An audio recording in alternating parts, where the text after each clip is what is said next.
तो दिल्ली में पेश किए गए बजट पर पर्यटन में भी खास फोकस दिया गया। बता दें कि दिल्ली के मुख्यमंत्री रेखा गुप्ता ने ऐलान किया है कि राजधानी दिल्ली को विश्व पर्यटन का केंद्र बनाया जाएगा।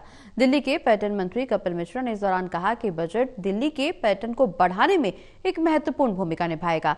उन्होंने कहा कि पर्यटन क्षेत्र में 117 करोड़ रुपए का बजट आवंटन कर मुख्यमंत्री ने दिल्ली वासियों को बड़ी सौगात दी है। हमारे संवाददाता प्रणय शर्मा ने खास बातचीत की है दिल्ली सरकार के कैबिनेट मंत्री कपिल मिश्रा से। दिल्ली सरकार के कैबिनेट मंत्री कपिल मिश्रा इस वक्त हमारे साथ मौजूद हैं। कपिल जी, मुख्यमंत्री ने आज यूं तो कई बड़ी घोषणाएं करी, लेकिन अगर आपके मंत्रालय की बात करें तो उसमें भी कई अहम बातों का उन्होंने जिक्र किया, जिसमें एक अहम बात ये थी कि विश्व पटल पर दिल्ली की पहचान उसे दी जाएगी। बहुत शानदार टूरिज्म के लिए घोषणाएं मुख्यमंत्री महोदया की 4 बड़ी घोषणाएं हैं। एक सोनिया विहार से जगतपुर जो रिवर क्रूज चलेगा, वो टूरिज्म के पॉइंट ऑफ व्यू से एक बड़ी घोषणा है। दूसरा, दिल्ली की ब्रांडिंग के लिए बजट का प्रावधान अलग से किया गया है। तीसरा, प्रधानमंत्री संग्रहालय, वॉर मेमोरियल और कर्तव्य पथ के लिए एक नया टूरिज्म सर्किट, इसकी घोषणा मुख्यमंत्री महोदया ने की है। और दिल्ली की ब्रांडिंग के लिए फंड, दिल्ली में अंतर्राष्ट्रीय फिल्म फेस्टिवल लाने के लिए मुख्यमंत्री महोदया ने घोषणा की है। चारों योजनाएं दिल्ली को एक टूरिज्म डेस्टिनेशन के रूप में आगे बढ़ाने का काम करेंगे। ऐतिहासिक को भी, जो धरोहर हैं, उन्हें भी संवारा जाएगा। उसे किस तरह से देखते हैं कि दिल्ली इसके लिए जानी भी जाती है? बिल्कुल, ऐसे मॉन्यूमेंट्स की हमने पहचान की है और मुख्यमंत्री महोदय ने उसके लिए बजट का प्रावधान किया है।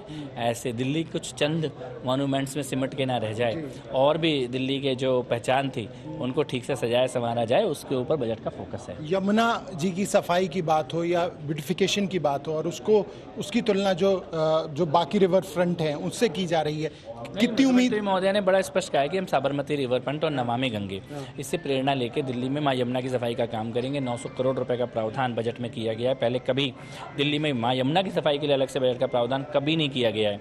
इसके अलावा जल बोर्ड को जो 9,000 करोड़ रुपए दिए जा रहे हैं, उसमें भी सीवेज ट्रीटमेंट प्लांट और नालों, ये जो STP और वेस्ट वाटर ट्रीटमेंट दोनों का प्रावधान है। साथ में फ्लड डिपार्टमेंट को नालों की सफाई का प्रावधान है।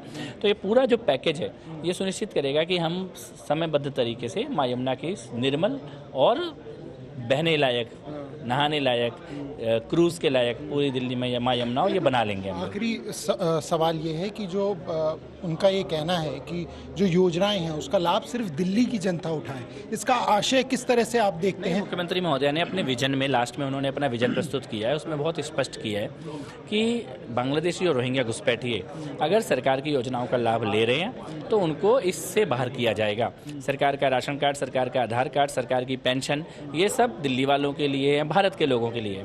अगर इसमें कोई घुसपैठिया गलत कागज बना के बैठा है तो सत्यापन की प्रक्रिया के द्वारा पहचान की जाएगी और उनको हटाया जाएगा। शुक्रिया कैबिनेट मंत्री कपिल मिश्रा।